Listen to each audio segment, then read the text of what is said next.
పశ్చిమ బెంగాల్ రాజకీయాల్లో సంచలన పరిణామాలు చోటు చేసుకుంటున్నాయి. తృణమూల్ కాంగ్రెస్లో మొదలైన అసమ్మతి ఇప్పుడు తిరుగుబాటు రూపం దాల్చింది. ఇప్పటికే 58 మంది ఎమ్మెల్యేలు మమతా బెనర్జీ నాయకత్వాన్ని సవాల్ చేస్తుండగా తాజాగా 20 మంది లోక్సభ సభ్యులు కూడా ఎన్డీఏకు మద్దతు ప్రకటించడం జాతీయ రాజకీయాల్లో చర్చనీయాంశంగా మారింది. తృణమూల్ కాంగ్రెస్లో రాజకీయ సంక్షోభం మరింత తీవ్ర రూపం దాల్చింది.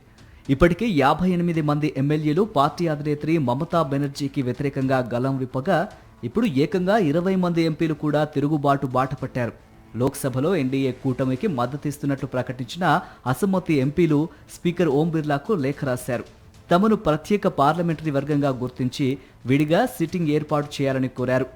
ఈ తిరుగుబాటుకు పార్టీ మాజీ చీఫ్ విప్ కకోలి ఘోష్ దస్తీదార్ నాయకత్వం వహిస్తున్నారు.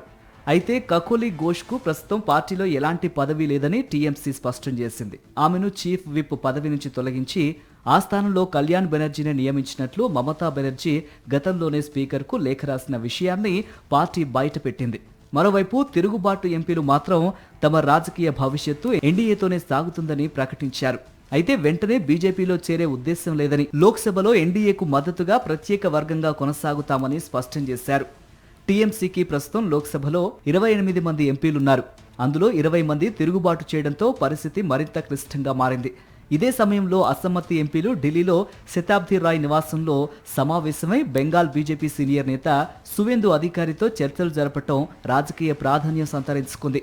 కకోలి ఘోష్, శతాబ్ది రాయ్, రచనా బెనర్జీ సహా పలువురు ఎంపీలు ఈ సమావేశంలో పాల్గొన్నట్లు వార్తలు రావడంతో బెంగాల్ రాజకీయాల్లో కొత్త సమీకరణాలపై చర్చ మొదలైంది. మరోవైపు పార్టీని చీలిక నుంచి కాపాడేందుకు మమతా బెనర్జీ వర్గం ప్రయత్నాలు ముమ్మరం చేసింది. కోల్కతా మాజీ మేయర్ ఫిర్హాద్ హకీం తిరుగుబాటు ఎమ్మెల్యేల నేత రితబ్రత బెనర్జీతో సమావేశమవటం ఆసక్తికరంగా మారింది. ఇదే సమయంలో రితబ్రత బెనర్జీని అసెంబ్లీలో ప్రధాన ప్రతిపక్ష నాయకుడిగా గుర్తిస్తూ స్పీకర్ తీసుకున్న నిర్ణయాన్ని టీఎంసీ సవాల్ చేసింది. దీనిపై కోల్కతా హైకోర్టును ఆశ్రయించింది. అసెంబ్లీ సమావేశాలకు ముందే ఈ అంశంపై న్యాయ పోరాటం మొదలవడంతో టీఎంసీలోని రాజకీయ సంక్షోభం ఎటు దారి తీస్తుందో అన్న ఉత్కంఠ నెలకొంది. మరిన్ని అప్డేట్స్ కోసం ఛానల్ ను సబ్స్క్రైబ్ చేయండి. నోటిఫికేషన్స్ కోసం బెల్ ఐకాన్ పై క్లిక్ చేయండి.